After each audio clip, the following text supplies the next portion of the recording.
Rhythm isn't just something that you follow in music, it's a tool for creating music itself. And in this video, I'm going to show you exactly how. We're going to take a very simple 1-bar rhythm in 4/4 time and apply it to different musical contexts, chords, riffs, melodies, and the like. And through doing so, you're going to learn just how powerful rhythm really is. By the end of this video, you won't just be playing rhythm, you'll be using it to shape your groove and sound. And through doing so, you'll develop much better sense of time, awareness of time, and sense of groove and rhythm. But before we get into it, if you could like this video right now, I'd really appreciate it. It'll push it out there into the world of YouTube. And if you like the content I release each week and you haven't already, I'd really appreciate it if you could subscribe to the channel. All right, let's get to it. Okay, so our rhythm we're going to use today is very simple. It's 4/4 time. It's 1 bar and it goes 1, 2, and 3, and 4. 1, 2, and 3, and 4. I'm just picking a steady tempo there, nothing too slow, nothing too fast. So it's a quarter note on beat 1, pair of 8th notes on beat 2 and 3, and then the quarter note on 4. 1, 2, and 3, and 4. Okay, that's not going to change throughout the whole video today, whatever we're doing. That's the point. The rhythm is the constant. We're going to be playing in the key of G major with our ideas here, and we're going to have a progression here that we're going to be following for the most part. It's going to be G, so 1 chord, to the 5 chord D, 2 chord A minor, 4 chord C. So it's a 1, to a 5, to a 2, to a 4. Okay, so that's the foundation, that's the backdrop to our video. Now we're going to get in and apply this rhythm in various ways. So one way I could apply that rhythm straight off the bat is with strumming. I could simply take that rhythm and apply it to a strumming or create a strumming pattern with it. So if I just mute my strings to begin, so I can focus on the strumming and the rhythm, which is the whole point, I'm going down, down, up, down, to get my rhythm of 1, 2, and 3, and 4.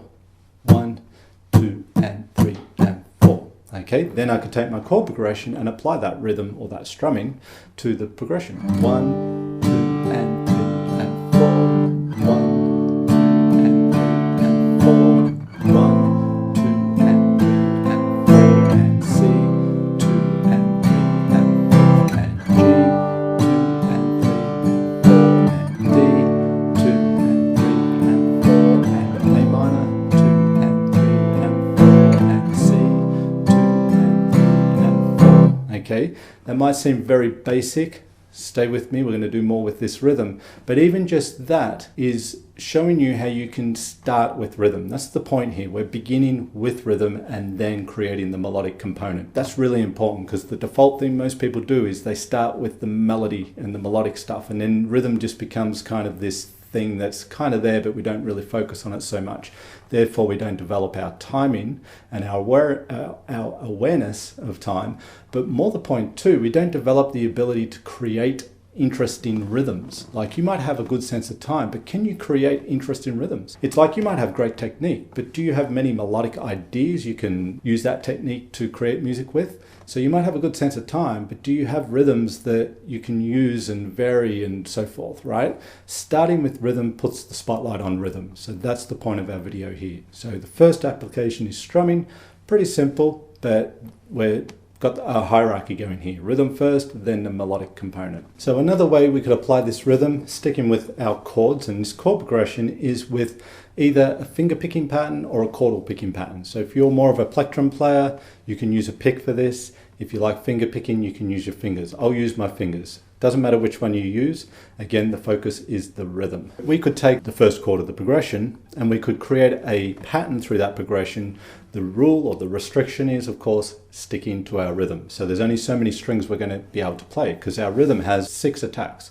1, 2, 3, 4, 5, 6. I'm not counting the beat there. It's 1, 2, and 3, and 4. But if we count the amount of times we're tapping, the attacks in the rhythm, if you like, there's 6. So I've got to have a sequence of 6 notes per chord to make the rhythm fit. Okay, so I could do something like this on the G. 1, 2, and 3, and 4. Okay, just a little pattern, 2, and that fits the rhythm. Then I will keep the pattern the same for D. Just got to alter it slightly in terms of the strings because of how the D fits on the guitar. So we do that, but the rhythm is the same. A minor, C. Right, so G, 2 and 3 and 4, D, 2 and 3 and 4, A minor, 2 and 3 and 4, C, 2 and 3 and 4. Now, unlike strumming where you're just strumming the strings, so there's kind of only one option if you like, if you're sticking to that same rhythm, we can keep the rhythm and have all sorts of different strumming picking approaches here. Lots of different ones. So I'd encourage you to do a few different ones and keep the rhythm constant. So we could do something like this. 1, 2 and 3 and 4. 1, 2 and 3 and 4. 1, 2 and 3 and 4. 1, 2 and 3 and 4. Right? So it's just a different sequence of strings, but same rhythm. 1, 2 and 3 and 4. 1, 2 and 3 and 4. So there are many, many ways, just sticking with that rhythm, that you could pick through a chord progression. So explore some, see how many you can come up with. Another way, sticking with chords, would be to play little triad shapes. There's lots of different ways we can play chords, but we're again sticking with the same rhythm. Okay, we're seeing how many different ways we can apply it. So we could play on this G triad here, we could go up to our D here. I'm just going to use root position 4-3-2 triads. Now we're limited here, we've only got 3 strings, but we can still play the rhythm because we can repeat strings, of course, and notes in the chords. So we might do something like this. 1, 2 and 3 and 4. 1, 2 and 3 and 4. A minor, 2 and 3 and 4 to C, 2, right? Rhythm's the same. We're just using triads. Up to D. And to the A minor and C. And just like with the full chord, there's different variations we could get with that, sticking with the same rhythm. Not as many, because you only got 3 strings here, not 6, so it limits the possibilities. But another variation of that, sticking with our rhythm, might be something like this. 1, 2 and 3 and 4. 1, 2 and 3 and 4. 1, 2 and 3 and 4. 1, 2 and 3 and 4. So that time it was similar, but I was playing the root and then descending the triad first before ascending, okay, as opposed to ascending both times, right? So there's different variations you could do there with triads. You could do it with bar chords, you could do it with other triads, you could do it with any sort of chord you want with the picking. So if we take this rhythm to some single note stuff, soloing, etc., we could apply it to a scale, right? So if I play G major, that's our key here, G major, pentatonic, pattern 2 there, okay? Or the first in the major series of pentatonic shapes. Okay, so I could take that rhythm and play it over the scale, or as I play the scale, okay? Fit the rhythm into the scale, if you like. So it would sound like this. 1, 2 and 3 and 4. 1, 2 and 3 and 4. 1, 2 and 3 and 4. 1, 2 and 3 and 4. Now notice when you go to repeat here, it's starting in a different part of the scale.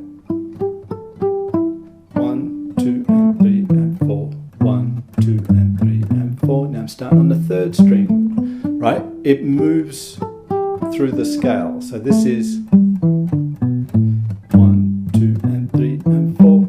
1. So depending on how many attacks per rhythm, I've got 6. It's not going to perfectly fit the scale where you start at the start of the rhythm on the first note each time you come back down to the scale. That's the beauty of it, because it's moving a rhythm through the scale. You're restricted with that rhythm and it makes you play it a little bit differently, phrase the notes differently. So it's really, really powerful to do just like that through a scale. 1, 2 and 3 and 4. 1, 2 and 3 and 4. 1, 2 and 3 and 4. 1, 2 and 3 and that's not the end of the rhythm now. We're going to do 4 and then we're back at the start here. Right, so now we're starting the rhythm from the 5th string of the scale, the 2nd string of the scale, the 5th string on the guitar. 1, 2 and 3 and 4. So the starting and ending points of the rhythm the second time through the scale are different than the first time, and it will be different the 3rd time. You will eventually come back around to starting with the rhythm on the 1st note of the scale. But that's great. When you've got different rhythms with different amounts of attacks, it'll always fall differently in the scale, and it gets you playing the scale differently even just by doing something simple like that. Then we could do that with 3 note per string scale, the full major scale, 2 and 3 and 4, 1, 2 and 3 and 4, 1, 2 and 3 and 4,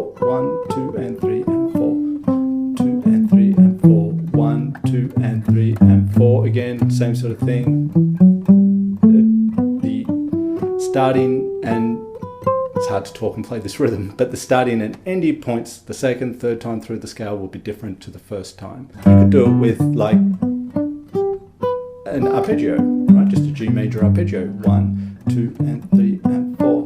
1, 2, and 3, and 4. 1, 2, and 3, and 4. 1, 2, and 3, and 4. And it's going to line up differently each time again. So if you just take the rhythm and apply it to scale patterns that you know, arpeggios that you know, it's going to be a great exercise in developing, you know, different entry and exit points throughout your scale, which will help with your soloing. The other thing is, and I'll just demonstrate this on the pentatonic scale, but you can do it with the 3-note per string, the full major scale, and the arpeggio, is you don't always just have to play up and down the scale with your rhythm. You can change direction at any point.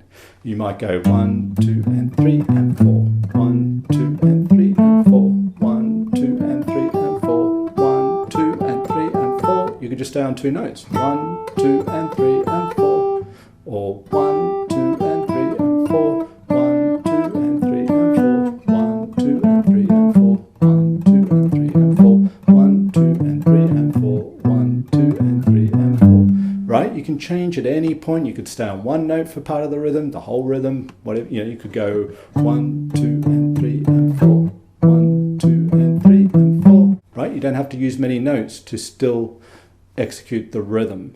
And what is happening there is you're creating a rhythmic sequence. Okay, there's melodic sequences in music, there's rhythmic sequences. So that's the same rhythm being repeated, but the notes are different each time, and you can change direction, right? So these are some ideas of applying this rhythm to soloing concepts, scales, arpeggios, etc. I really encourage you to spend some time, dedicate some of your practice time, doesn't have to be all of it, of course, but coming up with a rhythm, creating a rhythm, simple, 1 bar. You can make it a little bit more complicated than that if you like, of course. I've chosen something very simple, but it doesn't have to be complicated to work and sound good, of course. And then apply it as many ways as you can. That's just some there, okay? There'd be more, of course. Part of your practice, start with rhythm, okay? Rhythm's up front.